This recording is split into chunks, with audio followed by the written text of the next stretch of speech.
So I'm going to relay 4 messages for you, and then we'll kind of unpack these messages one by one. The first thing here is they mention here a falling out that can be easily avoidable. Okay, so I feel like it's requiring you to be patient, and I know that during Mercury retrograde period, which is going to start on the 22nd and the 23rd of this month, some things can kind of slip out. We can say things with the wrong intonation, with the wrong emphasis, and it can sound a lot harsher than it should be. Or other people can misunderstand or misinterpret things that are said. So communication, it is really, really pertinent for you guys to try to tone down a little bit, okay? So that means being mindful about what you're saying. Don't say things when you're a little bit stressed out, when you're angry, when you're not operating at your best, and especially when you're frustrated, okay? It's just not going to lead to it's going to lead to a lot of misunderstandings. So if you can, try to make a conscious effort to do that. The second message that I'm seeing here is thinking about dividing up assets. And I feel for many of you, there's a lot of communication coming through regarding this. Some of you are kind of like doing some, estate planning. I'm giving this to, Bob. I'm giving this to the grandkids. I'm giving this to, Aunt Jane. I'm giving this to the distant cousins. So I feel like some estate planning. And then for others, it's almost like downsizing, giving your stuff away, giving out gifts for those of you who have recently returned from a trip and you bought a bunch of souvenirs. And then for others, it's like taking on requests for people who are telling you, oh, you're taking a trip, this dividing up assets. The third message that I have here is this is a longing, this is an inner longing for many of you guys, longing for the exotic. And I feel like it could be a seasonal thing for those of you who are still, so what that does for me is that it's saying longing for the exotic, longing for the tropics, the humidity, the sunshine, the warmth, wanting to have, opportunities to go out and socialize in an environment that would permit. So some of you are feeling a little bit cooped up, and then others of you longing for the exotic basically means the environment that you're in is a little bit stiff or sterile or a little bit too formal, and you want an environment that is less formal. You want an environment that is a little bit more carefree, and you want the weather and the environment that can cater to that. Some of you are longing to be, especially for those in the northern hemisphere, wanting to be in the southern hemisphere, wanting the smells, the intensity, the colors, the tactile experience of living in a more, I want to say, like underdeveloped world or underdeveloped country, or a country that is a little bit more robust, where there's more music, where there's more culture. So I feel like you're tired of the, I guess, homogeneity of your own culture, and you're wanting to go somewhere else where the culture is a little bit more mixed, blended, and just more diverse. Fourth message here, wanting to evade responsibilities and to self-indulge, to indulge in things, and wanting to, it's like wanting to feel like, I've worked so hard and it's time for me to enjoy it. Wanting to even like shirk off responsibilities, or like wanting to say no to a lot of people that you never would have thought about saying no to in the past. So this actually might be a good time for you to exercise this free will. We do have a lot. I'm not gonna take on this project. I don't want to work with these people, or they're not telling me the whole story. If you feel that nudge, it would be in your best interest to possibly say no. Or you can tell them yes, but later, or excuse me. So it's within your right to be able to say that, and to give them a timeline when you can reconvene at a later date. It's actually going to be in your best interest, and I feel like it would work out well for you. If you feel like something's off, or you energetically you don't want to take on additional projects, additional work right now, definitely don't, because Mercury retrograde cycles are not good times to start new things. So I feel like you have that going for you. Okay, you have that going for you, working for you. And so taking the time off instead to indulge a little bit, to recoup, to regenerate, to recuperate, it's totally fine. Okay, so let me break down these concepts and see how it relates to certain areas of your life, okay? So first of all, a falling out. I feel like there has been a recent falling out in the past for many of you, and then for others of you, it's like an ongoing, tenuous relationship that you're still trying to unravel. You're still trying to figure things out, and you feel, some of you, the other person feels interrogated, the other person feels attacked, and then for others of you, you feel interrogated, you feel under attack. So I definitely feel there are ideological differences here. One person sees the situation in one way, the other person just sees it in a totally different manner. And so there is a big stalemate. And I feel like it's a source of contention for quite some time. This is not something brand new. For some of you, this is a marriage partner, okay? Like somebody you were once married to, and now you're thinking about divvying up your assets. So the first and the second messages are kind of blended in with this one falling out, so some significant turning point in a major relationship. For others of you, squabbles with siblings, and this time it's a little bit more, it's like, you know, we have squabbles with siblings most of the time, but this time I feel like the sibling is out of bounds. I feel like if you have that sibling, they're out of bounds. They're doing something that you consider to be very inconsiderate.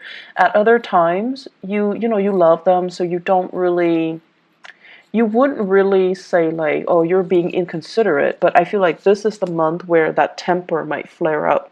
It's going to come back together. So that's not, you know, if it's a sibling, I feel like it needed to be said, because I feel like they're taking advantage of a situation, and you kind of need to set the record straight for them, and you kind of need to draw that line in the sand, because they're not really aware of how you're perceiving them. So I do see that coming through. And then for others of you, it's playing out in your work environment, okay? There is a person in your work environment here, and this is like a career, you know, like a supervisor, a person that you're like a coworker, supervisor, or somebody that has a lot of skills, a lot of expertise, and a lot of experience under their belt. So my advice for you guys is, if you're approaching this person and you're asking them for some, you know, technical expertise or guidance, just know that they are an expert in their field. Okay, so that means they're in high demand. Their time is very, very limited. And so they're going to tell you everything that they know in a very short amount of time.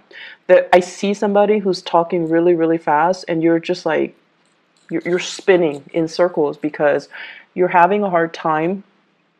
You're having a hard time retaining all the information. That's just what it is. And I also feel some of you might be interrupting the other person, and they're not taking kindly to that. So if they're saying things really fast and you're just like, wait, I feel like there is definitely miscommunication here, and you have to let the other person finish up their train of thoughts, because all of your questions will be answered if you let them finish up, you know, like their spiel, their that's their area of expertise. They've already anticipated some of the questions that you will have, and they're addressing all of them, and they will take the time to address all of them. So the best thing is listen and don't interrupt, because there's going to be ego flare up with this person, okay? I'm feeling an air sign here: Aquarius, Gemini, and Libra. I see a very strong feminine air sign, so like a female air sign. And I feel like that's somebody that is heavily in your work. You're either working in close collaboration with them. They could be a supervisor or somebody who's giving you a lot of technical information. And you need to kind of like just let them do their thing. Try to absorb as much information as you can. Show them that respect, because I feel like they don't like to be interrupted, okay? They're really going to help you in your work environment, but I feel like the relationship needs to start off on a good footing. in order for it to advance in the future. So I feel like the way you communicate and the way this person communicate, you're just like, they're very cold, they're very sterile. I don't really know if they know everything that they're talking about. So I feel like you have your doubts, you have your skepticism as to how much this person really knows. And I feel like they do know a lot. So you want to, even if you're skeptical, let them talk, right? The best way to know about somebody truly is let them talk. And through listening and hearing, it's very revealing as to how much someone really knows. So, use that same tactic when you're approaching this person. What I'm also feeling as well is you're in a work environment where there is a lot of communication. It's like you're a salesperson, or you have to disseminate information. You're required to think on your feet, to talk really, really quickly, and to be very, very assertive. And I feel like for many of you, that assertiveness is not being utilized. So I don't know why that is, but I feel like you need to really stand your ground, and you need to be very assertive, and you need to, for us to be very assertive, we have to know what we're talking about, right? I feel like for you guys, it's really hard for you guys to fake it. Like air signs, it's really easy for them to fake it, even if they don't know something. They command a situation. They're very, very authoritative when they talk, and they can convince, anybody of anything. But I feel like for you guys, when you're not sure about something, you don't want to just say it. But I feel like in the work environment, you have to pretend that you're sure of what you're saying. When you waver, that's when, the clients, the customers, the people that you're dealing with, they're going to overstep their boundaries, or they're going to see that as a weakness, and they're going to use that against you. So aiming to be a little bit more curt, to be a little bit more authoritative, and to really stand your ground, and, don't waver, don't falter. If you're not sure about something in that moment, pretend like you know, and then go back and do the background research or do the follow-up. Okay, so I feel like your ability to really assert yourself, to really stand firm, and to take control of that situation so that the other person cannot bully you or cannot pressure you, that is really, really important for this month. The dividing up assets also ties into that idea about, needing to be very assertive, needing to stand your ground, needing to not let people walk all over you, and to compromise on things that are important to you. That is crucial, okay? So don't be that doormat, and don't let people think like, it's like they're saying here, don't let people run circles around you. Okay, it's like they're throwing a lot of information at you, and they're trying to catch you at a point where you're frazzled and weak. And whatever they say, I feel like it's pertinent for you to filter out the information and to capture the stuff that's important, because I feel like you're getting sensory overload or information overload, and you don't know what's important. You don't know what's relevant. You don't know what's like irrelevant. So finding somebody that can really help you with, the whole process about disseminating or retaining important information, that's going to be very crucial. So I have here, going off to the third message, there is going to be an expansion in the work environment where you are dealing with exotic people. I'm seeing a lot of people of Middle Eastern, like I'm seeing that Central Asia, Middle East, the Mediterranean, and also North Africa. Okay, so like people from those areas where there is a mix of culture, like Middle Eastern culture, even North African culture, and a little bit of European influence. So I'm seeing like a lot of exotic people coming into your work environment, or you're communicating or dealing with them extensively. And I feel like there is a sense of you being very mesmerized, very taken in, very happy dealing with these people. So make sure you remain or maintain that professional distance, and as well make sure that it's like, don't let people run circles around you. Okay, they might try to charm you, try to get a good deal, or try to get you to do favors for them. You're very good at sniffing these brown nosers, you're really good at identifying them, okay? But I feel like they're flattering, and you're also quite enamored with them. And I don't feel like it's just romantic partners. It can be, but I feel like it's more clients, more people that you're coming into contact with. It's different, it's new, and it's very exotic, and it's exciting, and you're going to want to please. You're going to want to please them. You're going to want their business. You're going to want their friendship. You're going to want their company. So just make sure you are not blindsided, okay? I'm also feeling as well, they say like favors, okay? People asking you for favors and stuff. Pick your battles. And especially, you know, if it's not something you can't do, learn to say no. It's within your right to say no, all right? And for others who have just recently returned from a long vacation, you're conjuring up and thinking about and planning out your next vacation, which I feel is really exciting. And it's really good to see you guys. I love it when I see like a lot of earth signs traveling. It's good for you guys to, you know, I want to say uproot and, you know, be a transplant, because you're going to be learning a lot. And I feel like, you know, if while you're able-bodied, travel as much as you can. That's like one of the best things that we can do for ourselves as a member of the human race, you know, to learn from others, to experience new things, and to do it while we're able-bodied. So I see a lot of planning here for many of you, and it looks really, really good. The fourth thing and the last message, wanting to evade responsibility and to indulge in a little bit. Work environment, there is a major slowdown, okay? So like there is a major slowdown, and you're kind of sitting there twiddling your thumb like, what do we do? There's a lot of people working, so that means the it's like full employment. So wherever you're working, there's a lot of people. There's work, and everyone is chipping in to get the work done. So no one's working overtime. No one is like stressed out. No one is burnt out because, you know, the work is getting done. And so you might be very efficient with your work, and as a result, you're just like, I already finished, and you're sitting there like thinking, what's next? What am I going to do now? I'll go for a walk. I'll take a longer lunch, and so on and so forth.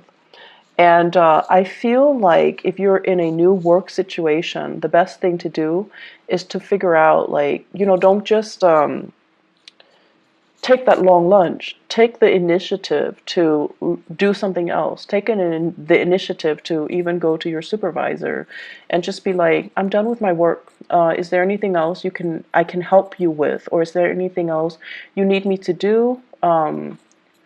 Are there other priorities you need me to take care of right now? First of all, it's going to be very good for you, mainly because it allows you to show your supervisor that I'm done ahead of schedule. I'm willing to help. I'm willing to be a team player.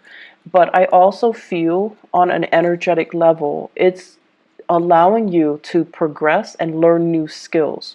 So if you find yourself, you know, sitting around, there isn't any work done, take the initiative to do more. And you might already, you know, think about, like you're making that calculus in your head.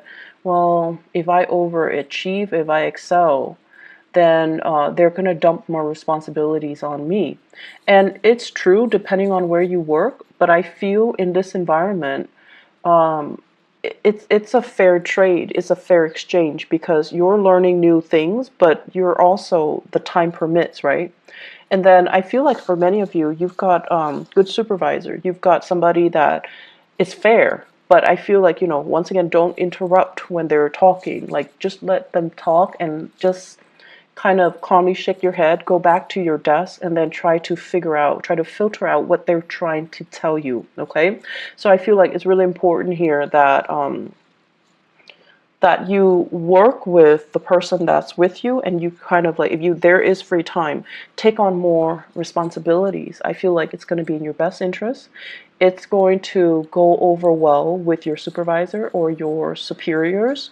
It's also going to let you kind of like streamline ahead of the curve, that learning curve, because you're taking on more responsibility. So it's going to be helpful. Take it easy towards the end of this month. There will be, you know, difficult customers, difficult clients, and overall communication issues. I do see a lot of family gathering that's going to be happening this month, so that's going to bode well for you.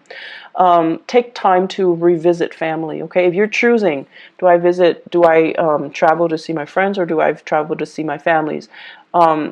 You can't really go wrong. But I would say take it easy, indulge a little bit at the end of the month, and, you know, don't let the Mercury retrograde energy affect you too much, okay? Take care of yourself. I'll talk to you soon, and I promise that I'll try my